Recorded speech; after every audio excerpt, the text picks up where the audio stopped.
இன்றைக்கி நம்ம இந்த வீடியோவில் எங்கே போகிறோம், என்ன பார்க்க போகிறோம் அப்படின்றத பார்க்குறதுக்கு முன்னாடி புதுசாக வந்திருக்க ஃப்ரெண்ட்ஸ் நம்ம சேனலை வந்து சப்ஸ்கிரைப் பண்ணி வச்சுக்கோங்க.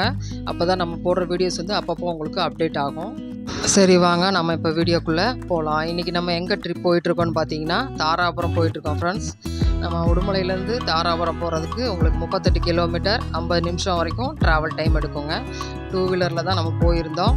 அங்கே 2 கோயிலுக்கு போகலான்னு சொல்லி அதுக்கு முன்னாடி நம்ம தாராபுரம் ஊரோட சிறப்பு என்னன்னு கொஞ்சம் பார்த்துடலாமா.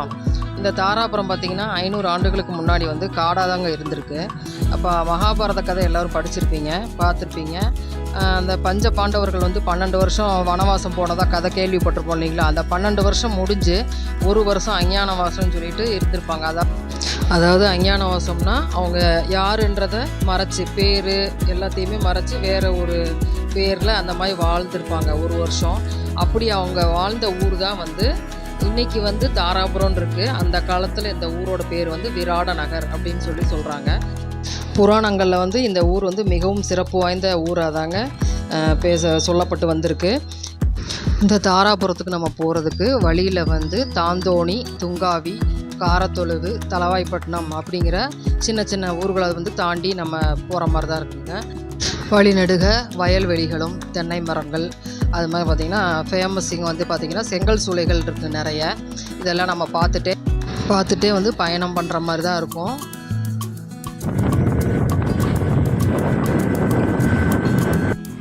தாராபுரம் ஊருக்குள்ளே நுழைய போகிறாங்க. அதுக்கு முன்னாடி வந்து பார்த்திங்கன்னா பைபாஸ் எல்லாம் சூப்பராக போட்டிருக்காங்க. இது வந்து 4-வே ரோடு மாதிரி இந்த இடத்துல வந்து ஜங்ஷன் மாதிரி ஜாயிண்ட் ஆகுங்க. லெஃப்ட் சைடு போனால் வந்து திருப்பூர் கோயம்புத்தூர் போகிற ரோடுங்க. ரைட் சைடு வந்து திண்டுக்கல் மதுரை அந்த எல்லாம் போகிற ரோடு. அங்கே அந்த ஹைவேஸில் போய் இந்த ரோடு ஜாயிண்ட் ஆகும். நம்ம நேராக போனால் தாராபுரம் ஊருக்குள்ளே போகலாங்க. நம்ம நேராக போவோம்.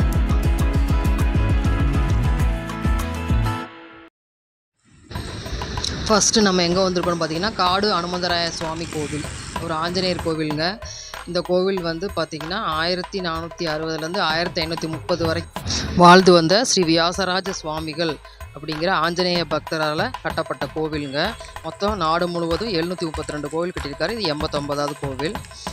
கோவிலுக்கு முன்னாடியே பார்த்திங்கன்னா இந்த குளம் இருக்குது, நிறைய மீன்களும் இருக்குது. இதில் சில பேர் வந்து பிஸ்கட்டு பொரி அதெல்லாம் வாங்கி போட்டுட்டு இருந்தாங்க. பக்கத்துலேயே வந்து கை கால் அலம்ப குழாய் வசதி இருக்குது. கை கால் அலம்பிட்டு வாங்க உள்ளே போவோம். இந்த கோவிலை பற்றி இன்னொரு இன்ட்ரெஸ்டிங்கான தகவல் கூட இருக்குங்க.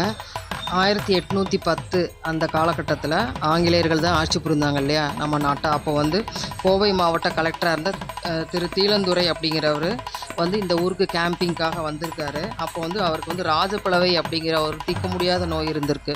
அப்போ சில பேர் வந்து அவருக்கு சொல்லியிருக்காங்க, இந்த கோவில் சுவாமியை வழிபட்ட ஆஞ்சநேயரை உங்களுக்கு இந்த நோய் தீருன்னு சொல்லி. அவரும் வந்து அவங்களோட சொல்லுக்கு ஏற்ற மாதிரி டெய்லி வந்து கோவில் சாமியை வழிபட்டு இந்த நோய் தீர்ந்ததாகவும், இந்த நோய் தீர்ந்ததுக்கு பலனாக வந்து அவரே வந்து இந்த கோவில் கர்ப்பகிரகத்தை கட்டி கொடுக்க முன் வந்ததாகவும் கட்டி கொடுத்ததாகவும். ஆனால் என்ன தான் கர்ப்பகிரகத்தை கட்டினாலும் அவரால் வந்து கோவில் மேலே வந்து அதாவது கருவறைக்கு மேலே கோபுரம் கட்ட சாமி விடலை. வேற ஒருத்தர் கனவுல வந்து கருவறைக்கு மேலே கோபுரம் கட்ட வேண்டாம் அப்படின்னு சொல்லியிருக்காரு. அதனால் இன்றைக்கு வரைக்கும் கருவறைக்கு மேலே வந்து கோபுரம் இல்லை. அது மாதிரி வந்து மேற்பரப்பும் வந்து ஓப்பனாக, அதாவது வந்து காற்று வெளிச்சமும் அந்த கோவிலுக்குள்ளே விழுகிற மாதிரி ஓப்பனாக தான் அமைச்சிருக்காங்க. அதுவும் வந்து ஒரு சிறப்பாக அமைஞ்சிருக்குங்க இந்த கோவிலில். கோவிலுக்குள்ளேயே தேவஸ்தான கடை கொண்டு கூட இருக்குங்க. பூஜை பொருட்கள் எல்லாமே அங்கே கிடைக்கும். வாங்கிட்டு நம்ம அப்படியே உள்ளே போவோம். கோவிலுக்குள்ளே கருவறையில் 7 அடி உயரமும் 2 அடி அகலமும் உள்ள ஆஞ்சநேயர் வந்து மூலவராக இருக்காருங்க. உற்சவராக வந்து இந்த கோவிலில் சீதாராமர் இருக்காருங்க. அவங்க தனி சன்னதி அவங்களுக்காக அமைச்சிருக்காங்க. இந்த கோவிலில் வந்து கும்பாபிஷேக வேலைகள் நடந்துகிட்ருக்கு. அதுக்காக மற்ற எல்லா சாமிகளும் பாலாலயத்தில் எடுத்து வச்சதுனால மற்ற எல்லா சாமிகளும் மூடி தான் வச்சுருக்காங்க. ஆஞ்சநேயர் சாமியை மட்டும்தான் பார்க்க முடிஞ்சுது. அது மாதிரி ஆஞ்சநேயர் சாமி இருக்கிற ராமர் சீத்தை கூட இருக்கிற கோவில்களில் சீதாராமர் வந்து மூலவராகவும் ஆஞ்சநேய சுவாமி உற்சவராகவும் அமையப்பட்டிருக்கும். ஆனால் இந்த கோவிலில் வந்து மூலவராக ஆஞ்சநேய சுவாமியும் உற்சவராக சீதாராமரும் அமைஞ்சிருக்கிறது மற்றொரு சிறப்பாக சொல்லப்படுகிறது. இந்த கோவில் அங்கப்பிரதர்ஷனம் பண்ணியும் ஆஞ்சநேயருக்கு துளசி மாலை வெற்றிலை மாலை சாத்தியும் வேண்டிக் கொண்டார். திருமண தடை நீங்கும், கல்வியில் சிறந்து விளங்குவர், தீராத நோய் தீரும் என்பது நம்பிக்கை. இந்த கோவில் வந்து தாராபுரம் முனிசிபாலிட்டி ஆஃபீஸ் ஆப்போசிட்டில் அமைஞ்சிருக்கு. தாராபுரம் பஸ் ஸ்டாண்ட்லேருந்து 2 கிலோமீட்டர் தொலைவில் இருக்குது. கோவிலுக்குள்ளேயே வந்து அன்னதான கூடம் அமைச்சிருக்காங்க. இந்து சமய அறநிலையத்துறை கட்டுப்பாட்டின் கீழ் வர்றதுனால டெய்லி அன்னதானம் நடக்குதுங்க. வாங்க நாம் இப்போ அடுத்து சிவன் கோவிலுக்கு போவோம்.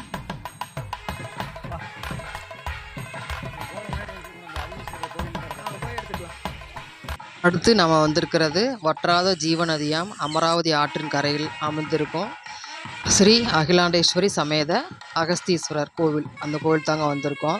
நாங்கள் வரப்போ பார்த்தீங்கன்னா அமராவதி ஆற்றுலேருந்து தீர்த்த குடம் எடுத்துகிட்டு இருந்தாங்க. சரி கோவிலுக்குள்ளே போகலாம் அப்படின்னு பார்த்தா கோவிலுக்கு வெளியில் பார்த்தீங்கன்னா பெருமாளுக்குன்னு ஒரு தனி சன்னதி இருக்குங்க.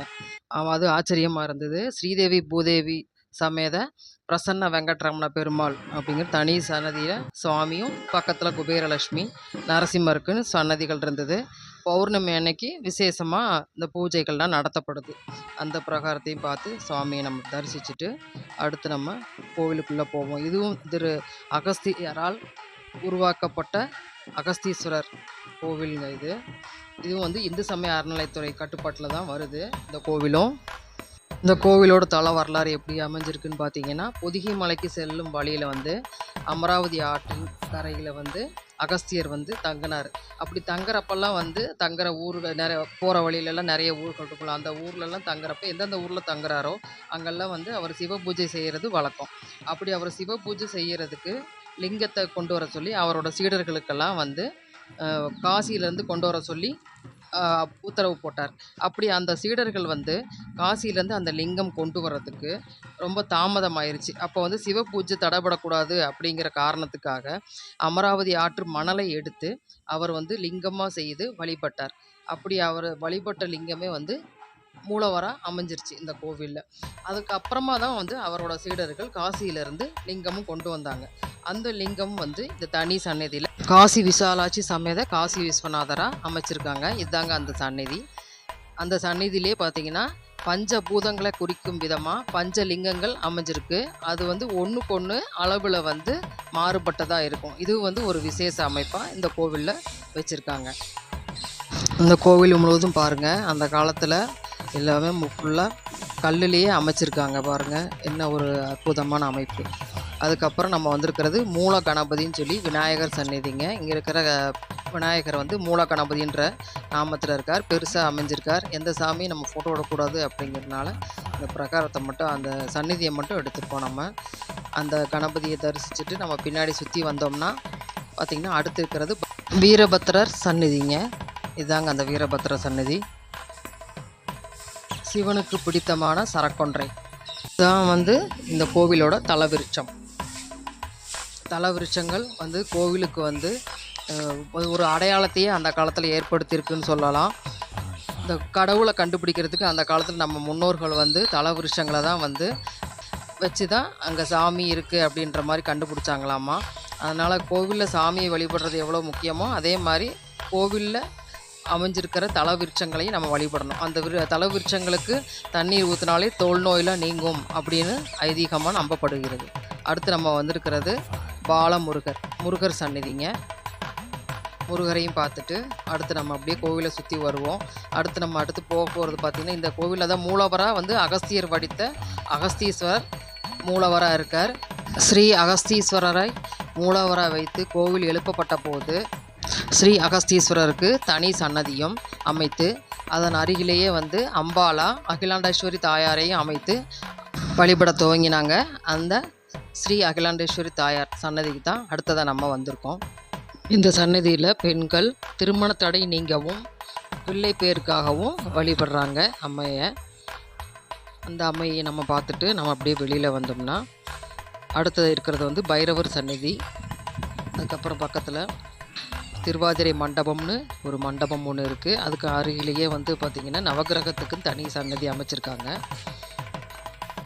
மற்றும் சூரியன் சந்திரனுக்கு சிறு சிறு சன்னதிகள் இருக்குது. அகஸ்தீஸ்வரரை பார்த்தவன்னா அவங்க இருக்கிறது இன்னும் மேலும் சிறப்பாக இருக்குது. அமராவதி ஆற்றை பார்த்த மாதிரி கிழக்கு நோக்கி ஸ்ரீ அகஸ்தீஸ்வரர் அமைந்திருக்கிறார். அவர் சன்னதிக்கு வெளியே சனீஸ்வரனுக்கு என்று தனியாக ஒரு சிறு பிரகாரமும் இருக்குது. நவகிரகம் இருந்தாலும் தனியாக சனீஸ்வரருக்கும் ஒரு பிரகாரம் அமைச்சிருக்காங்க. வாங்க உள்ளே போய் அகஸ்தீஸ்வரரை தரிசனம் செய்யலாம். புண்ணிய நதியாம் அமராவதி ஆற்றில் நீராடி அகஸ்தீஸ்வரரை தரிசனம் செய்யும் பக்தர்கள் அனைவருக்கும் மனக்குறை நீங்கும், மன நிம்மதி கிடைக்கும் என்பது ஐதீகம். சுவாமியை தரிசிச்சுட்டு அப்படியே நம்ம வாங்க வெளியில் போகலாம். வெளியில் வந்தால் அரச மரத்து அடியில் இன்னொரு பிள்ளையார் வலம்புரி விநாயகர் என்ற பெயரில் அமைச்சிருக்காங்க. அவருக்கும் அபிஷேகம் செஞ்சு வழிபடுறாங்க மக்கள். இந்த கோவில் தாராபுரம் பஸ் ஸ்டாண்ட்லேருந்து 7 கிலோமீட்டர் தொலைவில் அமைஞ்சிருக்குங்க. கோவிலுக்கு வந்தாலே ஒரு பெரிய பாரத்தை இறக்கி வச்ச பலன் எப்பயுமே நமக்கு ஒரு மனசு அப்படியே லேசாயிரும். அந்த மாதிரி இந்த ஈஸ்வரர் ஸ்ரீ அகஸ்தீஸ்வரரை பார்த்த திருப்தியில் நம்ம அப்படியே மெல்ல கிளம்புனோம். வெளியில் கோவிலுக்கு ஆப்போசிட்டில் ஒரு சின்ன பெட்டிக்கடை மாதிரி இருக்குங்க. அங்கே கோவில் பூஜை சாமான்லாம் கிடைக்குங்க. நன்றி.